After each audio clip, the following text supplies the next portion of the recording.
Selamat sore untuk kita semua. Perkenalkan, nama lengkap saya Maria Isaidina Wongdo, NIM 17230300027. Kelas reguler B sore semester 9 dengan mata kuliah perencanaan dan kebijakan sosial. Pada kesempatan ini saya akan mengulas kembali buku review yang kelima dengan judul Populisme dan Politisasi dari COVID-19 di Eropa. Yang pertama, pengantar. Meskipun perdebatan tentang hubungan antara krisis dan populisme adalah hal yang panjang, beberapa penulis setuju bahwa dugaan situasi krisis adalah prasyarat bagi munculnya mobilisasi kerakyatan, atau setidaknya itu mereka dapat mendukungnya. Sementara dampak COVID-19 belum menjadi sama di negara-negara di seluruh dunia. Di banyak dari mereka, pandemi ini telah menjadi kesehatan terbesar, dan setelahnya krisis ekonomi sejak Perang Dunia II. Meskipun sifat khas dari krisis ini bagaimanapun adalah sifat tidak jelas bagaimana populis dapat mengambil manfaat darinya. Yang kedua, krisis dan populisme. Populisme adalah konsep yang pada dasarnya diperebutkan Mood dan Rovira Kaltwasser 2017, dan ada perdebatan panjang tentang definisinya dan apakah itu dapat dianggap sebagai ideologi. Namun demikian, para sarjana umumnya menyepakati definisi minimum konsep populisme: penjajaran orang baik dengan serangkaian elit jahat dan kelompok luar yang mengganggu, atau pengecualian penting termasuk Muller 2016 dan Arbinati 2019. Populis di demokrasi barat hadir diri mereka sebagai demokrat asli yang berkomitmen untuk menjelaskan kepada rakyat apa yang salah, siapa yang harus disalahkan, dan apa yang harus dilakukan untuk membalikkan situasinya.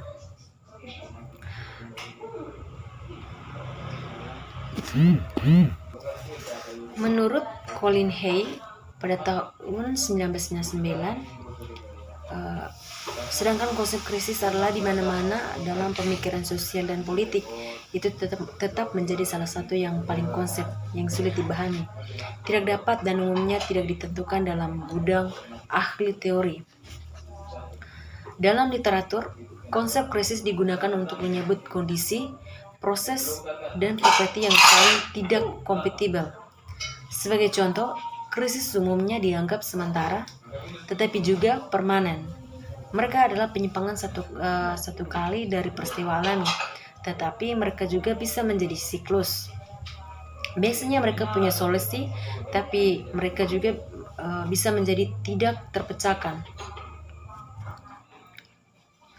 Yang kedua, berikutnya bab 2, antara modernisasi terkelola dan teori konspirasi kanan jauh Osman Sahin. Merebaknya pandemi di Inggris dianggap tak terelakkan karena negara-negara Eropa lainnya, terutama Italia, sudah menyerah ke COVID-19. Pemerintah Johnson menjelaskan bahwa United Kerajaan atau Inggris berada 2 minggu di belakang Italia, dan NHS bisa kawalan oleh COVID-19 sangat mirip dengan sistem kesehatan Italia.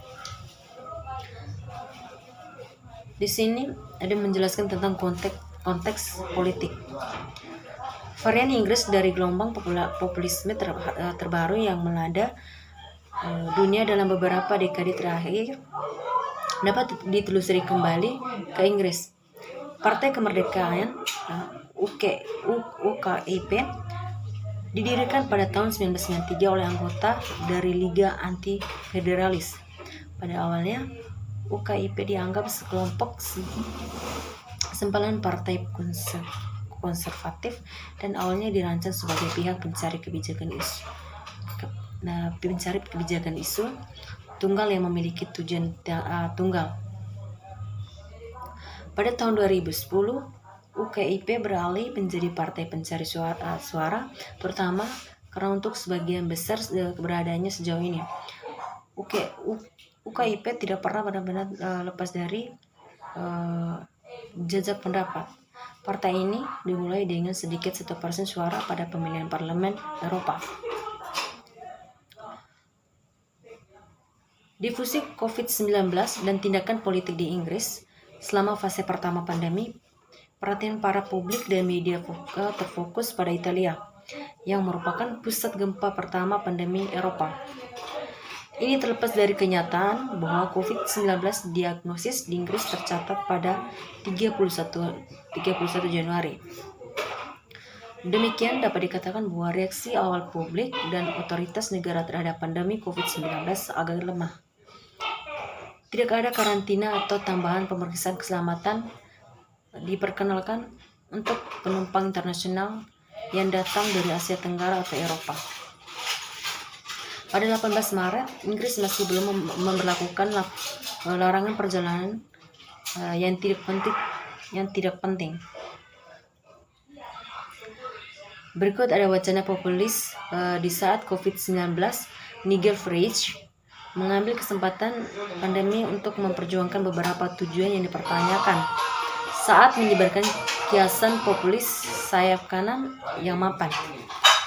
Kedekatan tematis populisme sayap kanan dengan konspirasi komunikasi Farage di media sosial dan dalam pesan politiknya di media dan di rapat umum, mengingat bahwa Nigel Farage telah meninggalkan kursinya di bagian 3. Identifikasi wabah pandemi di Italia pada akhir Februari 2020 tidak terduga. Terlepas dari kekhawatiran atas apa yang terjadi di Provinsi Hubei, penyakit coronavirus 2019 atau COVID-19 secara khusus dianggap sebagai masalah Cina. Ini adalah asumsi yang salah. Bahkan ketika kasus Italia pertama diagnosis, masih tidak ada kesadaran atau keseriusan keadaan darurat yang akan datang. Politik Italia tidak siap untuk kejutan ini dan akibatnya harus mendefinisikan kembali strategi. Dalam hal ini, menjadi oposisi atau dalam pemerintah menentukan peluang dan tantangan yang berbeda. Dalam bab ini diselidiki peran beragam yang dimainkan oleh dua partai populis Italia yang saling menonjol dalam 4 bulan pertama.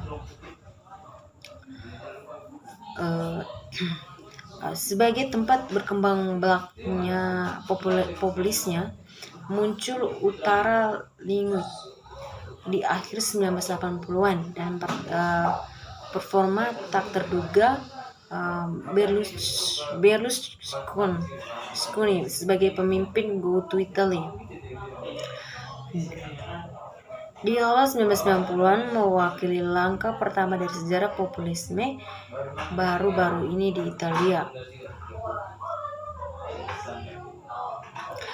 Dalam beberapa tahun terakhir, dia mengadopsi posisi yang kurang menggambarkan dirinya sebagai satu-satunya lawan dari ancaman populis selama pemilihan umum 2018. Di sini terakhir menjelaskan tentang ketidaksiapan pemerintah sebagai peluang diskursif bagi populis.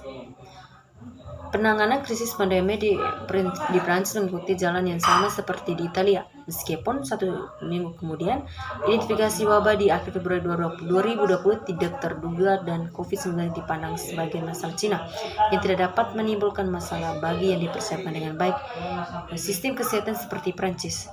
Ini adalah kesalahan dan sifat serius dan keadaan darurat yang mendekat untuk waktu yang lama, diremehkan sebagai sedikit lebih dari 24 jam.